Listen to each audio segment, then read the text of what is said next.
This program is made possible by the loyal financial support of the friends and partners of Family Policy Institute. You are the salt of the earth. You are the light of the world.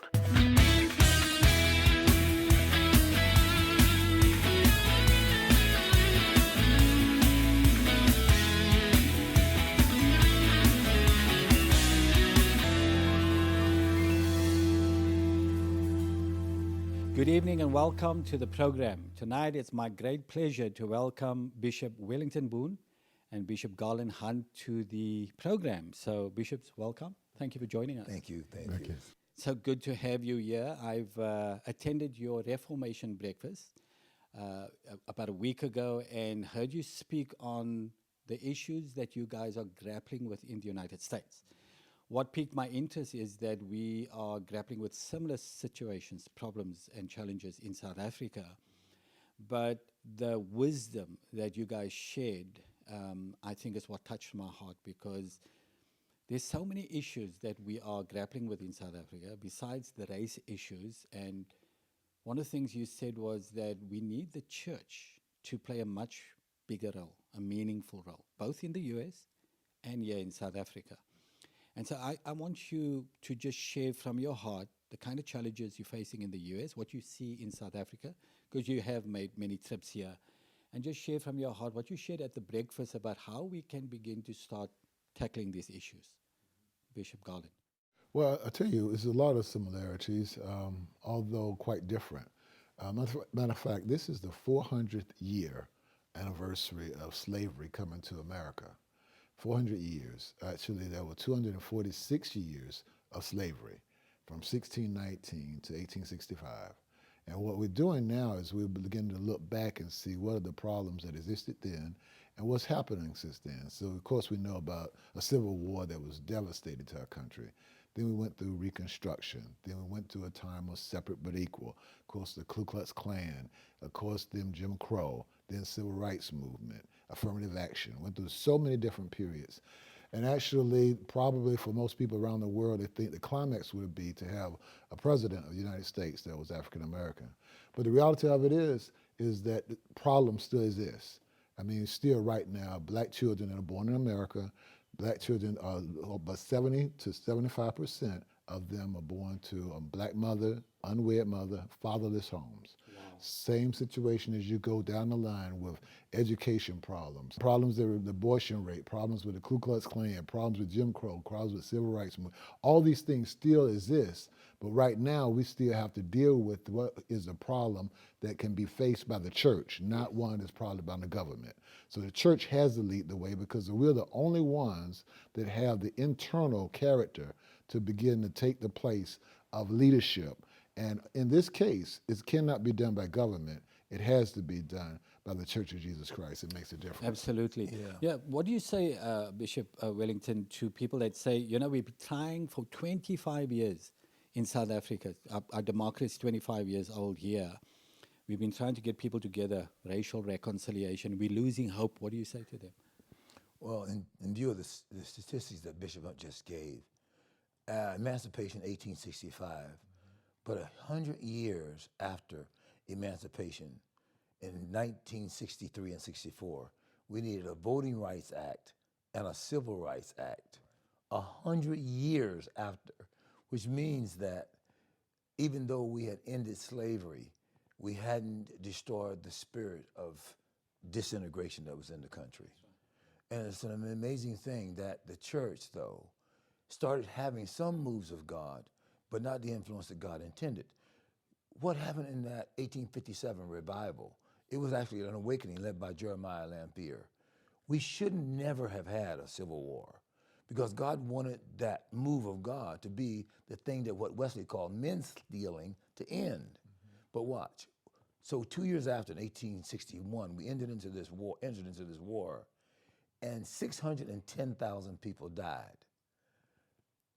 What we didn't do by revelation, the Great Awakening of 1857, we did do by tribulation, the Civil War.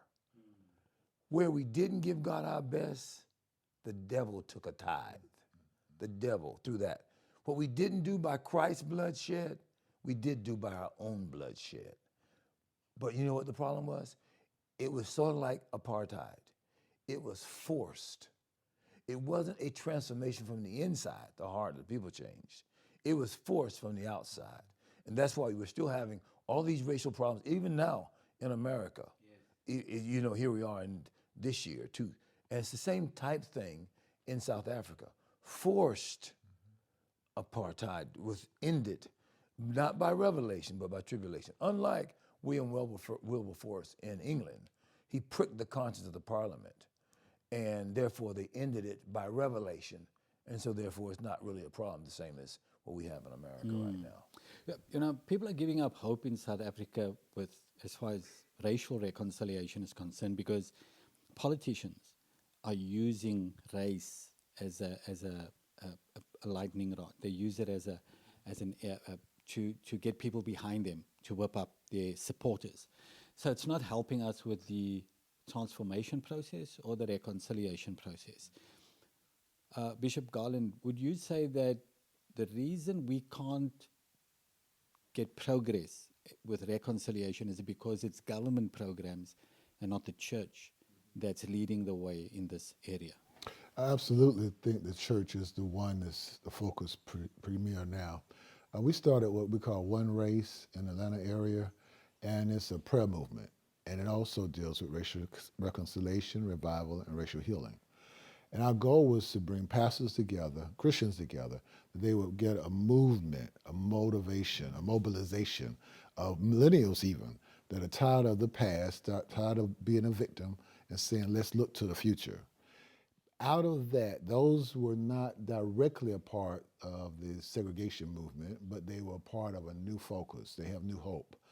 But I found that the old caught a hold of that too, and many times they tried for reconciliation and it didn't work. But this movement has got a thrust because inside they felt like we need more. I feel like South Africa is at a key place right now also, where you can begin to see the movement and a desire and a drive for more. But see, you're talking about 25 years, that change of color and change of ethnicity, but you also see this need for change of heart, because you've got corruptions, greed, pride, all those things that were still evident before are evident by maybe a different culture. So now we have to look at, it's the heart of the man. It's a change man that has to lead this country. And the church must be the example and the model that this nation must use to even be an example to the government, that we can be truly reconciled, and even then, even truly one. I would say disciples too. Like, for example, when we look at the Great Commission mandate, it wasn't said to masses. Even though we talk to masses, we got to make disciples. No, that was said to disciples. In effect, Jesus, after his resurrection, went to his 11 and said to them, all authority has been given to me. So I want to make this statement, that all authority is delegated. So after because he has all of it, he says it. So after he was resurrected, he comes to disciples and said, make disciples of nations. Wait a minute, the nations? I mean, they already have leadership, they have structure, they have numbers of things in these mountains, education, economic empowerment. You mean disciple a nation? They never disciple a nation. But the issue is who's backing you. See, and who calls you. The church has to have the renewed sense that we are the salt and light for the whole earth. And this is exactly what we can go. And I go back to America. The schools that we call, you were there, Ivy League schools, Harvard, Yale, Dartmouth, Brown, all these schools, every one of them except one school was started as training centers, training schools for ministers by the church. Hospitalization, education. We learned education by the alphabet from the church. The church was actually the pioneer that allowed, say, for example, America to become great. There's been a retrograde. So the reason that we want reformation, a heart change, first revival and reformation, is so that the renewed vision of being able to oversee a nation, because that's what he's called us to, not just to try to have a good ministry. No. We have a responsibility under God. But this responsibility that he's given us, we can do it because he's going to back what he's called us to do. So why aren't we doing it? Why aren't we doing it? Because, in South Africa, the Christian church was at the fight against apartheid. Okay. Okay, very active, very influential. A lot of top ministers led the fight against apartheid. You heard of Bishop Tutu and Alan Busak and people like that. But after 1994, when the new democratic dispensation was ushered in, the church kind of went silent, kind of took a back step. And people can understand that because we're now faced with a whole lot of new challenges. The things that you mentioned, like race issues, corruption, sexual immorality. We have the highest rapes, highest teen pregnancies in the world in this country. And the church is not really speaking into those issues, and people can understand why. So the question I get asked is, while all of this is happening, where's the church? How do we answer that? Well, I think very specifically, and if I can be very candid, I think everybody, even the church, look for the political parties to be the answer. Because at that point, of course, during the 90s, everybody had high expectations of President Mandela coming in, changing things around, and he did a great job with it. Yeah. But again, you begin to look at the political parties to provide the answers, so the church took a back seat. And even in terms of even some of the individuals who were involved in some of the political parties that were Christian, they were minimized, even laughed at. So the church kind of retreated in hopes that the political parties would take the place and take the lead. It may be that it took 25 years to see that it was not up to a political party. It's about the heart, the changed heart to take place. And now I believe that the church is waking up. And this is part of, I believe, us being here to bring a voice of encouragement and hope that it's time for the church now to come out the back seat, come out of the background, and stand forth and realize that you are capable, you are articulate, you are able to provide leadership for a nation that's crying for justice, that's crying for fairness, crying for integrity.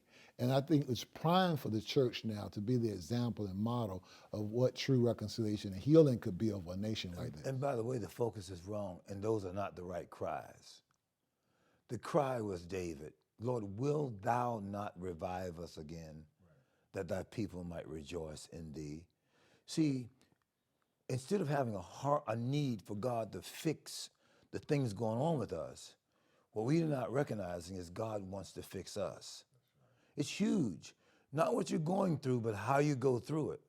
Not what you have, but what you can handle. I mean, the thing that we forget about is that even though Jesus said on the cross is finished, he left Israel under Roman captivity for another 300 years.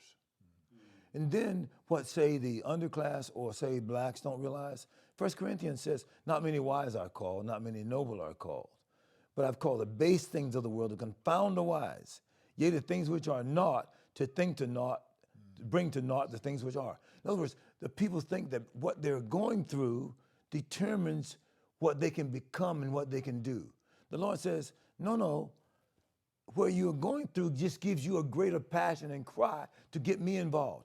So I would say here in South Africa, the cry of the pastors, I mean, I know about Angus Bachman and his prayer, but I also hear the retrograde of this kind of thing. We need more than preaching. We need more than just praying. Again, so we need the political people to get it together, huh? And we don't realize that it's the prayer and the preaching. In Matthew 24, it says, this gospel of the kingdom shall be preached as a witness to the whole world, look, and then shall the end come. So what's going to make all these things in Matthew 24 get corrected? Not a president, but a preacher. That's right. It's huge. If you can hold that thought there, and I want to continue talking to you, we have to go for a break. When we come back, we want to talk more solutions and what you've seen in South Africa, and obviously against the backdrop of what's happening in the United States of America, and what you believe God is saying to you we need to do in this country, what kind of the focus areas we should be concentrating on to bring about that healing, reconciliation, and restitution in South Africa that everybody in South Africa is praying for. So don't go away. More with Bishop Wellington and Garland Hunt.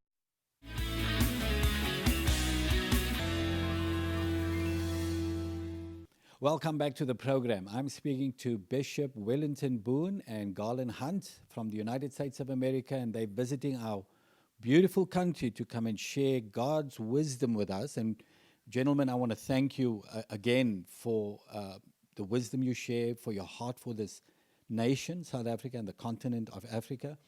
And we need all the help we can get because we're facing all kinds of challenges, political turmoil, economic turmoil, you name it, racial conflict. But we believe, like you say, that God is the answer and God works through his church.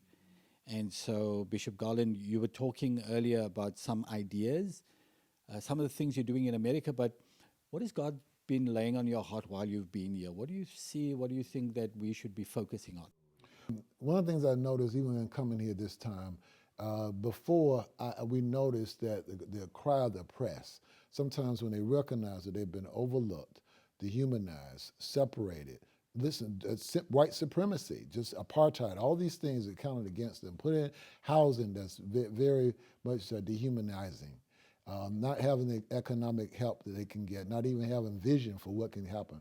So you cry out to God out of desperation.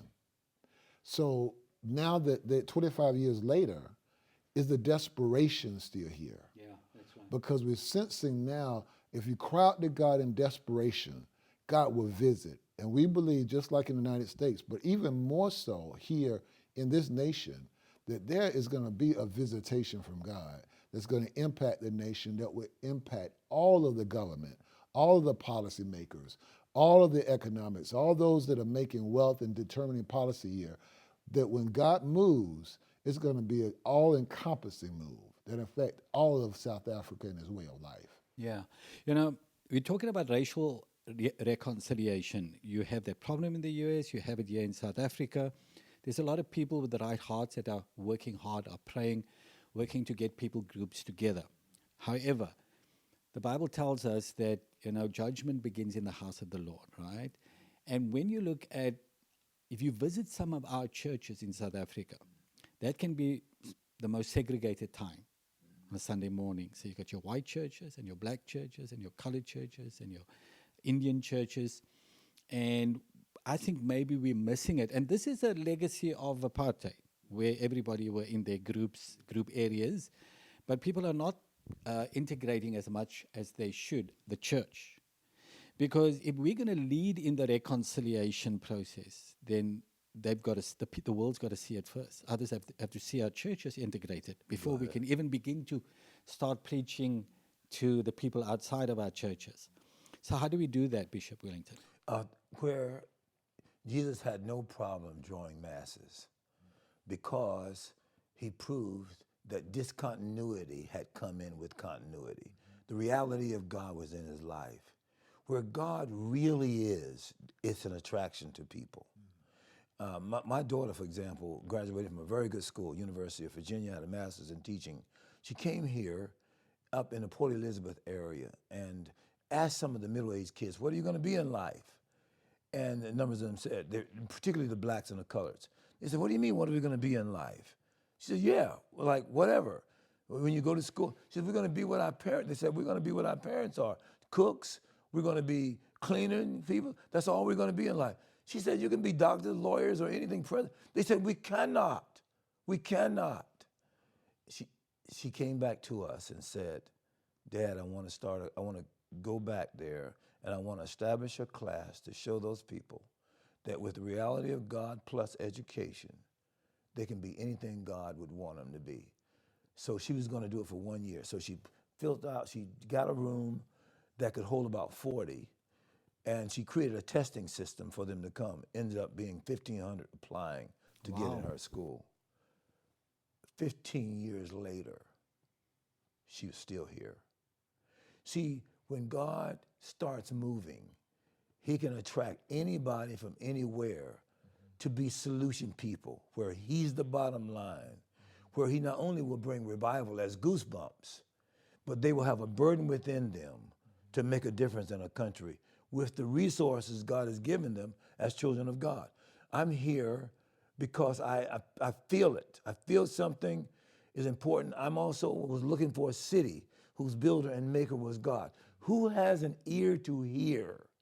Because there's things that now at my age and having been in the ministry 46 years, having seen God move in countries, I believe I'm where I'm supposed to be right now.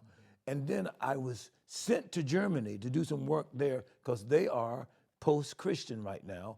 and in depopulation. Birth rate is lower than the death rate in that country. So, and I found that lots of Germans are here on vacation, they own property here. I'm not even sure if God's not going to use me to reach Germany through South Africa. So I'm already thinking of South Africa as not only getting on fire for God, but impacting Europe.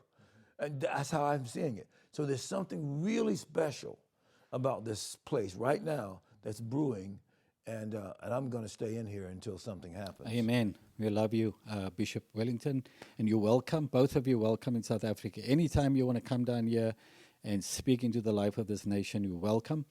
I've been saying that the problems we're facing in South Africa appear insurmountable to a lot of people. Yeah, they do. And the political turmoil in particular, there's so much turmoil, the corruption and the mismanagement, and we're losing billions of rands here through mismanagement and corruption. People are losing heart, even Christians. They're saying there's been more inquiry about immigrating from South Africa to United States, to Australia. It's at its height now in South Africa. So fear is rampant. But I say, and I believe, and tell me if your spirit resonates with this, that we're ripe for the move of God. When things are this bad, economically, politically, socially, in a nation, with so much great potential, that people come to the end of themselves. Okay, so we've tried everything. We don't know what to do other than flee the nation. And many don't want to do that or simply cannot do that. But we turn to God. This time we cry out to God because we've got nowhere to turn to. Politics has failed us. Everybody's failed us. God, only you can help us. Do you think we're at the right time now for a significant move of God, Bishop? I absolutely do. I want to just say that when he gave the Great Commission, he said, listen, make disciples. We've been talking about discipleship. Well, discipleship is not only talking about what Jesus said himself, but then it's acting it out. How do you prepare yourself? How do you shape your heart in the context of what Christ is developing you? So when you talk about taking, the apostles took the gospel to the world, that in the church right now, the commission to the church is to influence this nation.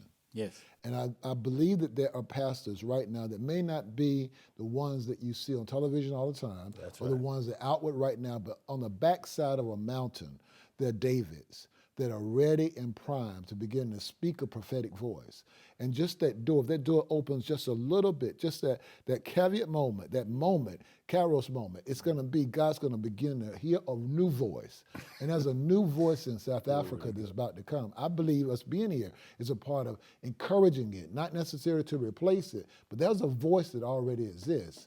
And in that, it stirs people toward God. And when you stir them toward God, it influences everything. God influences government, not government influencing God. Amen. And maybe that's where things were backwards. Because the faith was, just like with America, the faith was that the government could solve our problems. But no, it's the steps of the church, not the steps of the government. That's where things are going to change. And I think right now, there's just enough disappointment in the eyes of the formerly oppressor and the eyes of the oppressed. That's where we're on one accord now, that we don't know what to do. Now is the time for that prophetic voice to come out of the church, to call people back to Christ, call them to their knees, cry out to God, and let them transform us first, individually, as a church, and then step over and influence the government. Okay. I know something's burning in your heart there, Bishop Wellington, but you know what I ask you to do is look at that camera, directly speak to the millions of people watching this program, speak into their lives, speak the word of God, what God's saying to you right now. I want to say that as I'm looking at Daniel chapter 10, I'd love for you to go there, but this man started a 21-day fast. And in the 21-day fast, God dispatched 2 archangels to answer his prayers. And the archangel, one of them told him, from the moment you started praying, God dispatched us to come to be the resolution for the challenges that you were facing. And I'm saying that even though you may not be seeing it, God's delays is not necessarily his denials. That the Lord is moving in the heavenlies. Your authentic prayer life is shaking the heavenlies. And some of the things that are going on around you could be what God said in Hebrews chapter 12. Everything that can be shaken will be shaken, so that those things which cannot be shaken might remain. There's an unshakable seed inside of you. And in this country, there is a remnant. And Elijah thought he was the only one. God said, I have 7,000 over in this city that haven't bowed their knee. Don't lose your confidence. There is a remnant company of people and a call of God around the world to focus on what he wants to do in this country. Every testimony is built on a great test when it comes to God's work being done. This stuff here in South Africa is sweatless to God. This is not something he's saying, oh my God, what am I going to do? It says in Psalms 2 that he sits on the throne and laughs. Listen, get to laughing with God. He's not challenged by this. He just wants you to get on his side of faith and his side of courage, and a difference is about to be made. And my burden was Europe. I mean, I'm here in South Africa. I'm thinking about coming back in November. I'm thinking about bringing people, more and more people here. Where does this come from? God is emphasizing a great revival, an awakening that may touch the whole world by what's going on in your heart right now. Fatalism, God does not like fear, and he does not like unbelief. He wants you to rise up now, take courage. He's about to make a difference. You got to sense that with us. We believe we're here for that reason. Amen. Hallelujah. So I speak to you and I say to you, arise. I say to you, stand. I say to one, accept the choice of God. No one is allowed to decree failure when God has created you to be successful. Cancel every assignment that was spoken against you, every thought that's not in alignment with God's work being done in your life. And you'll see this thing is going to be done very soon. God bless. God bless you. That's a powerful word, Bishop Wellington. Bishop Garland, thank you once again for coming to South Africa and coming back to help us. Oh, yeah. Your heart for this nation and for Africa is very clear, and I believe God has sent you for a time such as this. We need all the help we can get, and God is sending wonderful men and women of God to come to our shores because he has a plan and a purpose for South Africa. There's something great. There's been so many prophecies spoken over South Africa that revival will break out here in the Cape Town, in the Western Cape, and roar up north, right into Africa. Look at That God is going to use South Africa to be a light to the nations. And we believe that prophecy, we believe that word, we want it for this nation, and we believe South Africa has a lot to offer, even the United States of America. There's a lot of synergy between South Africa and the United States, and we believe God is going to do it. So once again, thank you for speaking to us. Thank you for traveling around this country and just sharing your wisdom and your faith with so many people, and we'd love to see you when you come back in the near future. Yeah. God bless. Thank you.